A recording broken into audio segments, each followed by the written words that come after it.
Hi everyone, and welcome back to my channel. I hope you're all keeping well and keeping safe. Now, this video and the next video is going to be a two-part mini-series. Now, in today's video, I'm going to be sharing my story. And then the next is going to be more about the actual implications of having Ehlers-Danlos Syndrome and how it affects people with EDS. So, my story, I share what I've been through, what I've had done, and what's happened, and blah blah blah blah. So I do hope that you're going to find this little series interesting and you can insight into how I've been affected. So let's get on to episode 1. So as far as I can remember, growing up, I developed milk teeth just like anybody else, but I had overcrowding in my mouth. So instead of the adult teeth pushing the baby teeth through, they didn't, and they just grew anywhere. I had a tooth up here, a tooth here, and a tooth down inside of the root of my mouth. It's on this side and down there. Really bizarre place to grow a tooth, and it never bothered me. None of them really bothered me growing up. So until I got to my 20s, where it just started to bother me. Because it just kind of catch when I eat things, like even though it's down there, when you have food you're chewing and it goes down, you know. So when I was about a teenager, my dentist at the time, he'll call Mr. B, because that was what his name started with, he kept insisting that I have braces, and he would refer me to the orthodontist, and that was local. I really like this orthodontist, Mr. A, I'll call him.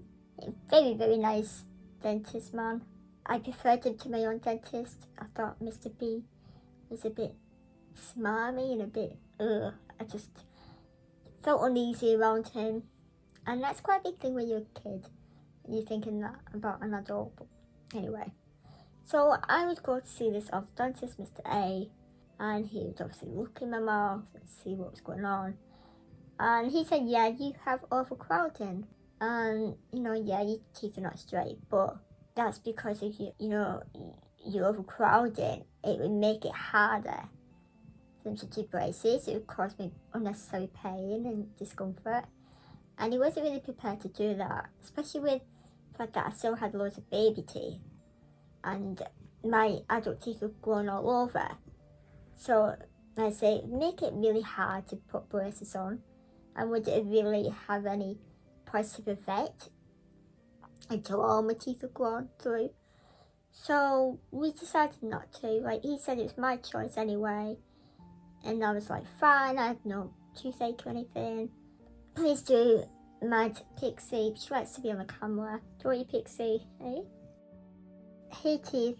Fine. She has her teeth out herself. Yeah. Eh? Her teeth out, yeah. Anyway, back to me, not you. And so Mr. B would keep insisting that I have braces, and it's kind of like going back and forward. And I just thought, you know what, I'm just gonna go to the appointments. My teeth were fine, they were healthy, and that was that for me. So when he decided to go private, that meant that I didn't have to see Mr. B anymore, and I was glad. I don't think my mum was that keen on him either, really. I think back then dentists seemed to have a bad name, and a lot of people are terrified of dentists. More adults than kids, I think, as far as now. And then skip a few years later, when I'm away at college, Beaumont College, and I was ages 16 to 19. And I think halfway through, so being in my second year, and I started having toothache. So I'd go and see a dentist there, and they'd give me antibiotics and pain relief, to deal with it, and eventually it went away. And then everything was fine again. I still wasn't having any teeth coming out, so I didn't have any issues with my teeth really. So when I came back from college, and then I started at my local college, and I was in my early 20s, and and I started having a bit of trouble with my teeth again. Somehow I got referred to another dentist in Lancaster. So I went through for an appointment and he said, right, I need to take your teeth out, put you under general anaesthetic, so we'll book you in about 2 weeks' time or something like that. So, that happens, and my dad brings me and my mum through the night before, and we're staying in a children's ward, even though I'm an adult at this point, because they were letting my mum stay over because I was anxious. And she wanted to be there with me, when I was going down theatre the next morning. They just so that she could stay, so that's why we were in the children's ward. So, I got to theatre, and I remember waking up. My mouth was all numb. I've had this bloody taste in my mouth, and a lot of blood as well. My mouth just had all these stringy bits, which were the dissolvable stitches. And in recovery, now this has nothing to do with my teeth, this next bit, but it happened anyway. So in recovery, I was waking up from an anaesthetic, and I think I must have went to move my leg, and I couldn't move it. And I thought, what's going on here? And I said to the nurses and whoever came over to me, because my mum wasn't there, they hadn't brought my mum round yet, even though they said she'd be there when I woke up. And I just insisted about my knee. My knee's not right. My knee, I don't understand what's going on. But they just kept pointing me down to that I was waking up from anaesthetic and I was just talking a load of gobbledygook. But I knew my body. I knew it weren't right. Apart from that, obviously. So it's a bit hard to understand, but I just kept pointing. And he transferred me to the bed and took me back to my room. My mum was there, and he explained that I kept going on about my knee. And they're like, oh, well, we told you she's waking up from anaesthetic, she'll be fine. And when we were finally alone in my room, me and my mum, I finally got her to have a look at my knee, and it dislocated. It had dislocated. Yet the nurses and the staff were all dismissing me and saying I was talking about the gobbledygook. And there was this mystery of what had happened, what had caused my dislocation. Because as far as we were aware, they were aware, it's written down that they had to be really careful and keep an eye on my joints because of poor dislocation. So we don't understand how it's happened. Then they're supposed to be careful, but they're not careful. I mean, they're so roughly in hospital. An ordinary person without EDS, it wouldn't be a problem, but for me, they are very heavy-handed and quite rough. So my mum goes and gets the nurses, and they come and have a look, and they were panicking, thinking, oh God. And they called for the orthopaedic surgeon, who comes as soon as they can, and he had a look and was like, yep, it's a full-on, real bad dislocation.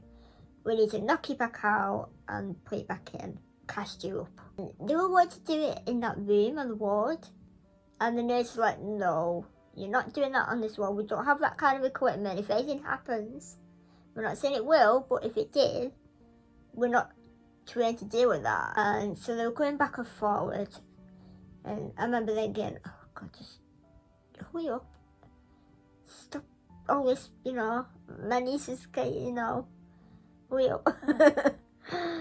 and I weren't allowed to have anything to eat or drink, and I was starving at this point because I'd not eaten anything since last night before, but I couldn't in case, because they were on about knocking me back out.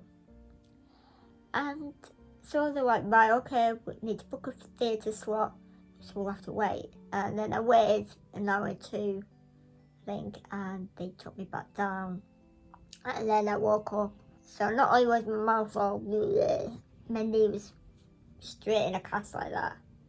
And when my dad came to pick us up later that evening, he was like, what on earth has happened here? Because he went and expecting me to look so bloody and tired and, literally worn out and a bit battered really. And then my knee as well. So I was like, that was a bit awkward trying to get in a car with my legs straight. So I remember I had to sit, I think, with my leg up, like sit sideways in the car. And I was so exhausted, because obviously I've been in theatre twice in one day. Oh, and then that was it. I had no follow-up appointment with the dentist. I did have one for my knee, because obviously I had to go to a local hospital to get the cast removed, you know, to check it and everything. So that was, you know, dealt with, but my mouth wasn't. And then a few years later, I started seeing this new dentist called Monica, and she was lovely. And I saw her for probably about 10 years altogether, really. And honest to God, when I first started seeing her, I was so petrified, because I was still having bleeding in my teeth. I had bits of like stringy bits in my mouth that I couldn't get out. I didn't know what they were, because as far as I was aware, the stitches was dissolvable, so I didn't know what they were. My mouth was just a mess, really. It hadn't really healed very well. Like I say, it got red on the gums and bleed, and Monica was like, what's happened? Explained everything, and she goes, they shouldn't have given you a follow-up appointment, really, but at least you're here now, and we can help sort everything out. So over time, she took the stitches out that I stayed in, and just kind of helped me gums heal. And she told me to, if I start bleeding and brushing my teeth, to ignore that and just to keep going, because it was obviously the healing. Because she asked me like how much blood there was, and I said, well, there was quite a bit apparently. And even afterwards, I was just quite annoyed that they didn't give a follow-up appointment, especially with the EDS. And I was as well, because I was expecting to get one in the post, but I didn't. It took, honestly, when I said I was scared of the dentist, it took for one nurse to hold me down, because I was absolutely petrified and anxious. Then another nurse to help Monica do what they need to do. And then Monica to do what she needs to do. But towards the end, I just let her do whatever to me. Get on with it. Like, as long as she explained what she was doing and gave me a chance to get my breath and whatnot, I'm a lot better now. I was getting quite self-conscious about my teeth, because obviously I've got all these gaps now, and you can see where my teeth were now because everything's been removed. And she was like, well, we can get braces put on you. I'll get the orthodontist to come and, And it was Mr. A, who, between him and Monica, they had put top braces on my top row. And normally you have them on for like 2 or 3 years. I had them on for half of that, because my teeth just moved really easily. And I had no pain, no discomfort or anything. The hardest thing was not being able to have soft mints anymore, because I used to have them quite a lot. Yeah, and brushing the teeth was quite difficult. And I was conscious that they made my teeth look dirty on pictures. But so yeah, they took them off much earlier, because they moved so much so quickly. And then they put like a retainer behind my front four teeth. It's still that's like glued there to there. Then I've had the gingirectomy, which is basically they numb your mouth and they slice open your gum at the top there, because I had a lot of gum covering my teeth at the front. Yeah, so they did that. It sounds really horrible, and when she was describing it, it's like, oh my god, I don't want it. But actually, I preferred having that done than having a filling. Now, I've had a few fillings over the years. Everyone does. Sometimes, like, they put like an orange gel on the gum first to numb it a little bit, and then they put the needle in. Certain places you can feel a needle even after that.